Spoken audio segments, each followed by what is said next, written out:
to start doing what I love doing, which is showing small and medium-sized business owners how to drive their business and sales. That's been what my entire career has been focused on. So that's what I'm here for today. Plus, on top of all of that, I may or may not have placed second or third in the junior league at Roxy Emily in Medford, Oregon, back in 1989. So I pulled these up out of a scrapbook that my mom had created for me before she passed. And I thought it was kind of fun to share because these are some of the most exciting moments of my life. I was a soccer player up until I bowled for 2 to 3 years, and then I switched over to tennis. And these moments of my life, and one of them, Eric Foster, is right after me. I think it's the first, one of them, he's in there. Is it? Yeah, so Eric has been my best friend since I was 4 years old. He's now a very successful attorney in Southern Oregon, leads the Oregon Bar Association. It's pretty spectacular. But he and I did this together for 2 years, and we loved it. So, more importantly to everybody here, my entire career has been focused on marketing and branding. Most importantly, focused on the customer experience and using data to make the right decisions. I led the marketing and branding efforts for Outback Steakhouse in the Pacific Northwest for 13 years. We had 35 restaurants. We were a $150 million company.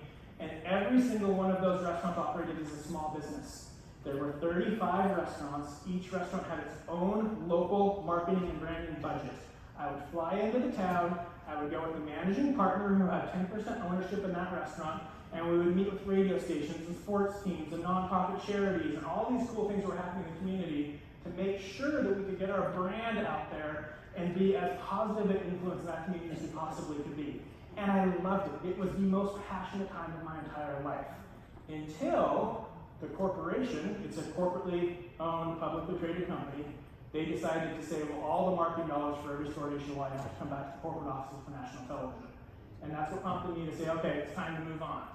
So I moved on to the hottest restaurant company in America, which was called Matador at the time. We grew them from 4 to 11 locations in the 2 years that I was there. Spectacular again, local mom and pop restaurants, individually managed, local relationships in the community that they operated.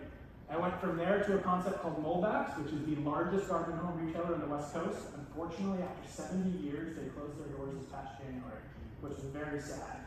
But this brand had an audience that was what we called nearly dead.